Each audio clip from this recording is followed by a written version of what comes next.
Hey guys, what's up and welcome back to Toe Tags Metal Reviews, and today we're giving you guys our first impressions of the new releases from arch enemy Sicksense and Alien Weaponry.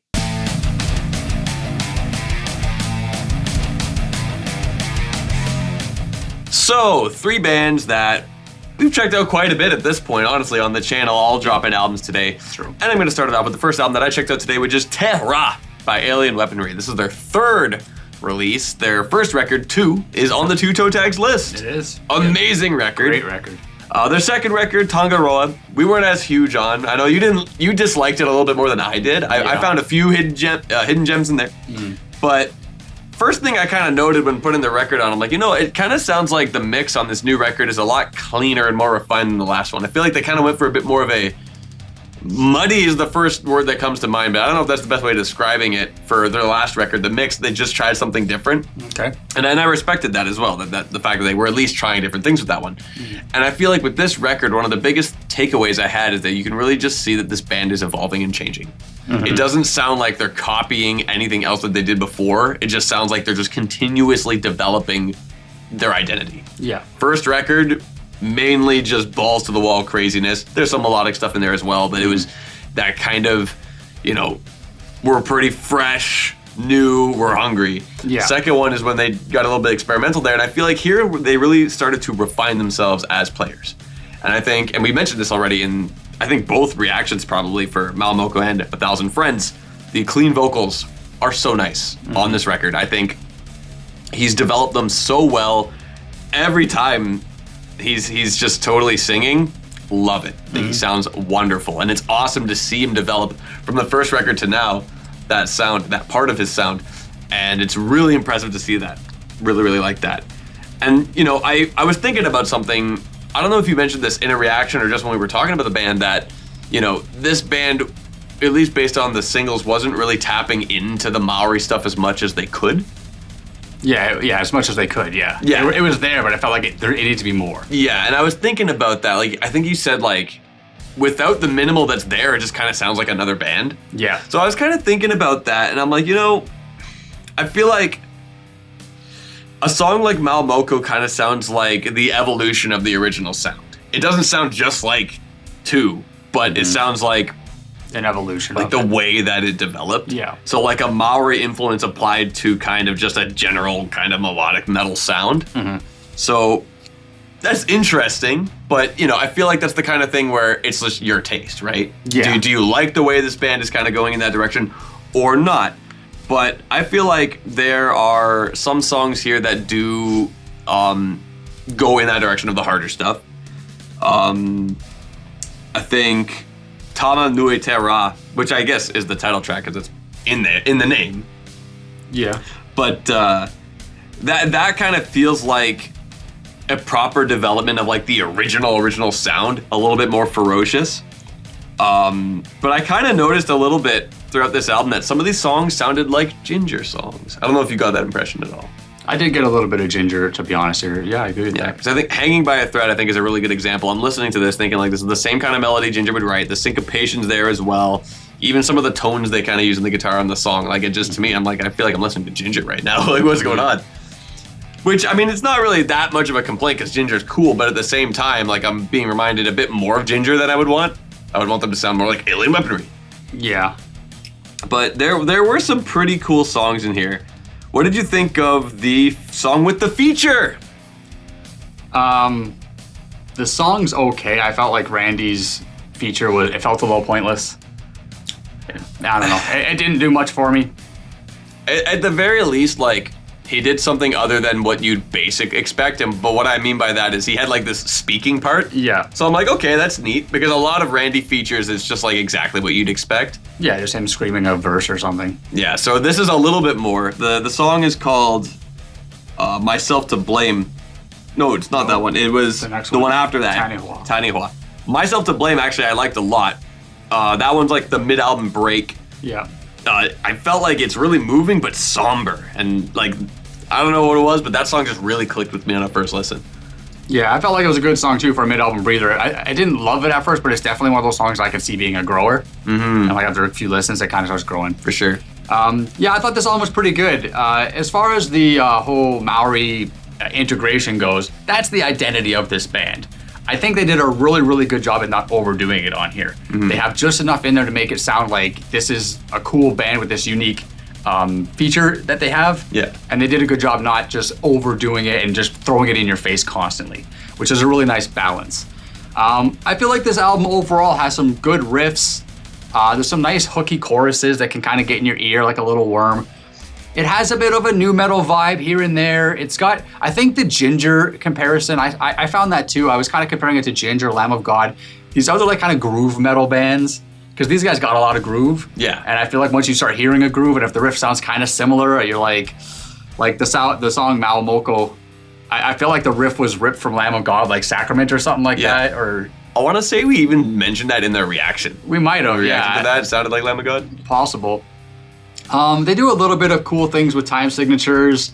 Hanging by a Thread, there's a little bit of a polyrhythm at the beginning where they're playing, what is it? The drums are playing in 3/4 and the guitars are riffing in 4/4 over top. It doesn't last too long before they all just go to 4/4, but it's nice that they incorporate that in there. And then later on in track number 9, I don't feel comfortable pronouncing these things.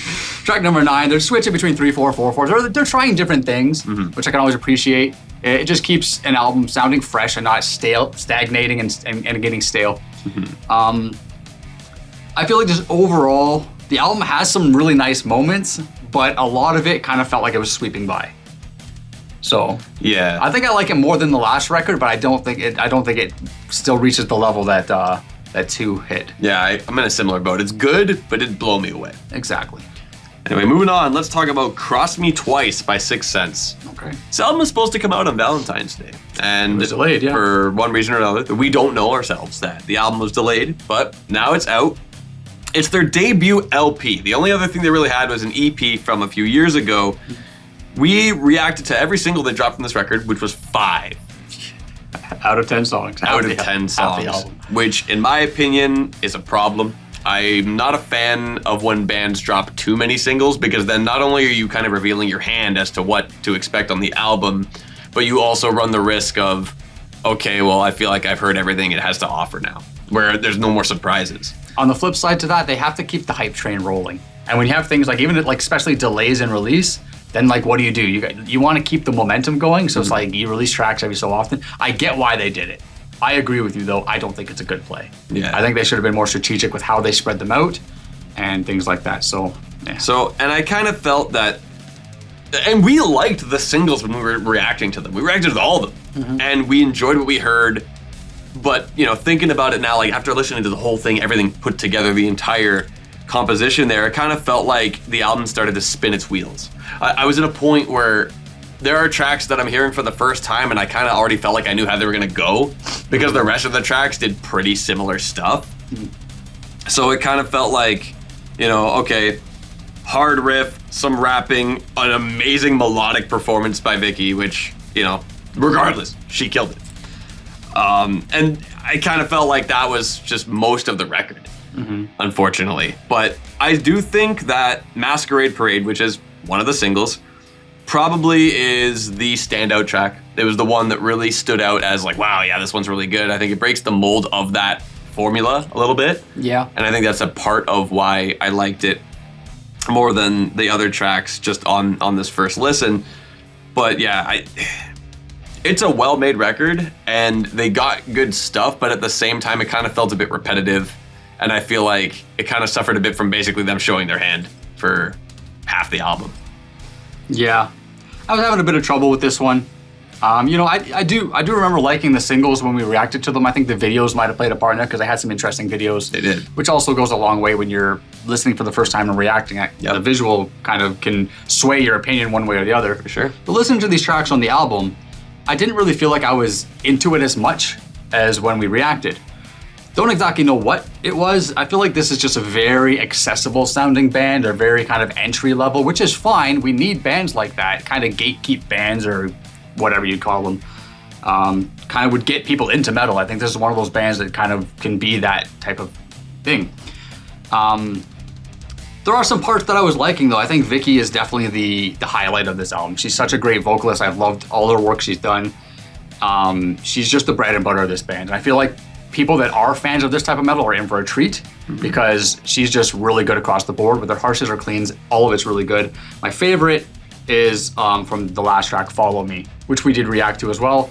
Her vocals on that song are just top tier, really, really nice melodies, just really nice vocal inflections and stuff like that. Really love it. There's a few riffs here and there that I was like getting into, but then they kind of just like let me down. Like in the song Invisible, about halfway through, there's this really nice riff leading into the bridge. I'm like, all right, they're gonna throw it down. They're about to destroy this place. And then it just goes into like a rap section, which was like, this band has that. You gotta just accept it at this point. They have rap sections.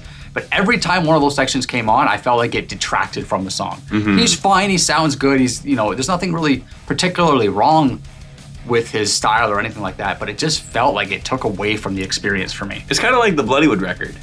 It's kind of like the Bloodywood record, it's like you're using it not only a bit too much, but also in places where it's not completely necessary. Yeah. And I feel like if you're gonna do stuff like that in a record, either make that the gimmick of the album or use it sparingly. If you're like using it all the time but it's not based around that, so like for example, like you look at a band like Limp Bizkit, that is like centralized around the hip-hop element, right? Exactly, that's what it's there for. That's the whole band. Yeah. But then you look at something like that Paleface album that came out this year, Cursed. Yeah.